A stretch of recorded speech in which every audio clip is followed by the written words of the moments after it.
উচিত। এনসিপিরা তো কয়দিন আসিয়া আসিয়া আসিয়া কই আসিয়া চুপ আপা হয়েছে 3 মাসে বিচার পাইছেন আপনারা? কেউ বিচার পাইছেন?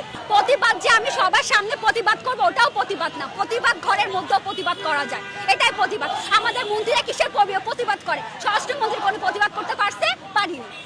আপনি হাদি, ও আমরা তো হাদির কথা বলে, আমাদের হাদি ভাই উনার কি বিচার করতে পারছে? পারছে কোনো বিচার করতে? হাদি পারিনি। কাজকলাটা দেখাইছে, এরকম বড় বড় কাজকলা দেখাইছে সরকারের পর, তাও কি সরকার লজ্জা হয় না? লজ্জা থাকা তো উচিত মিনিমাম, তাও লজ্জা নাই। আমাদের হাতে যেহেতু আমরা মা 9 মাস গর্ভ ধারণ করে আমাদের সেই রাইট আছে, তো আমরা খুনও করতে পারি, ইও করতে পারি, যেহেতু আপনারা ব্যর্থ এখানে।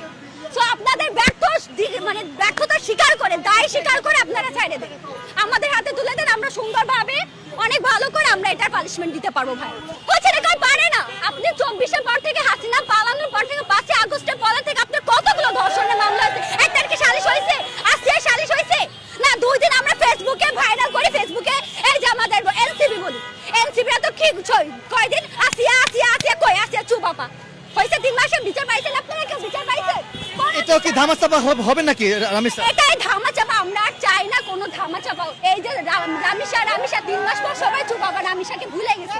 তো ভুলতে ভুলতে ধর্ষণরা যারা ধর্ষক ভাই ওদের তো লজ্জা নেই, ওদের তো মা বোন নাই, ওদের যে পুরুষত্ব বোধ, ওদের পুরুষত্বটাই দেওয়া উচিত। এটা আমি এটা চাই, মানে আমি যদি আইনমন্ত্রী হতাম আমি ডিরেক্ট ফায়ার করতাম ভাই। তো লজ্জা লাগে না ওদের? কোনো লজ্জা বলতে কিছু নেই, ওদের না মা বোন আছে।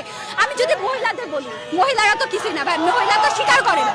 তো সব ক্ষেত্রে যে ওদের বাইটা ব্যর্থতা দায় স্বীকার করে আইনমন্ত্রী পদত্যাগ চাই ভাই, বিচার আমরা করবো। স্বরাষ্ট্রমন্ত্রী ঘৃণা লাগে না যে আমি কোনো বিচার চাই না, কারণ জানি আপনারা কোনো বিচার করতে পারবেন না, তাহলে এর থেকে পদত্যাগ করা উচিত ভাই। আর তবুও সে বড় বড় কথা বলে যে আমরা মধ্যযুগে নেই, আমরা মধ্যযুগে, আমরা যেটা বাংলাদেশে আছি, কিসের বাংলাদেশে আছি যে বাংলাদেশে কোনো বিচার হয় না? আমি বাংলাদেশের মেয়ে, আমি বাংলাদেশের নাগরিক, আমার রাইট আছে বিচার পাও।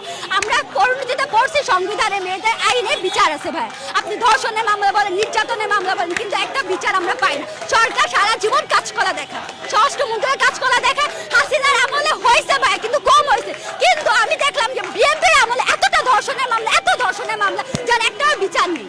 আর ধর্ষণ আছে আমাদের মতো বোনরা যারা পরবর্তীতে ফিউচারে বাংলাদেশকে রিপ্রেজেন্ট করবে ভাইয়া, বাট ওরা সেফ নেই। ওদেরকে আমরা সুন্দর একটা পরিবেশ দিতে পারতেছি না, না সুন্দর একটা ভবিষ্যৎ দিতে পারতেছি, কোনোটাই পারতেছি না। আর তারেক রহমান বলে কি আমি তার বড় মেয়ের কি বলে দায় প্রসাদ নিছি না, কি বলে দায়িত্ব নিছে, লেখাপড়ার দায়িত্ব। আরে ভাই আপনি বিচার করতে পারেন না, অথচ আপনি বড় মেয়ের দায়িত্ব নিছে, এটা কিসের কথা? এটা কোনো কথা? বিচার আপনাকে বিচার করেন, পাবলিক প্লেসে বিচার করেন, না আইনটা সংশোধন করেন না, কোনো লেখালেখি কিছু হবে না। কি হবে এটা? মেয়ে ফেরত দিতে পারবে? পারবে না তো। নিজের মেয়ে আছে না, তারেক জাইমা রহমান আছে না, জাইমা রহমান হলে কি হতো? প্রতিবাদ যে আমি সবার সামনে প্রতিবাদ করবো ওটাও প্রতিবাদ না, প্রতিবাদ ঘরের মধ্যেও প্রতিবাদ করা যায়, এটাই প্রতিবাদ। আমাদের মন্ত্রীরা কিসের প্রতিবাদ করে? স্বরাষ্ট্রমন্ত্রী কোনো প্রতিবাদ করতে পারছে? পারিনি। আপনি হাদি, ও আমরা তো হাদির কথা বলে, আমাদের হাদি ভাই উনার কি বিচার করতে পারছে? পারছে কোনো বিচার করতে? হাদি পারিনি। কাজকলাটা দেখাইছে, এরকম বড় বড় কাজকলা দেখাইছে সরকারের পর, তাও কি সরকার লজ্জা হয় না? লজ্জা থাকা তো উচিত মিনিমাম, তাও লজ্জা নাই।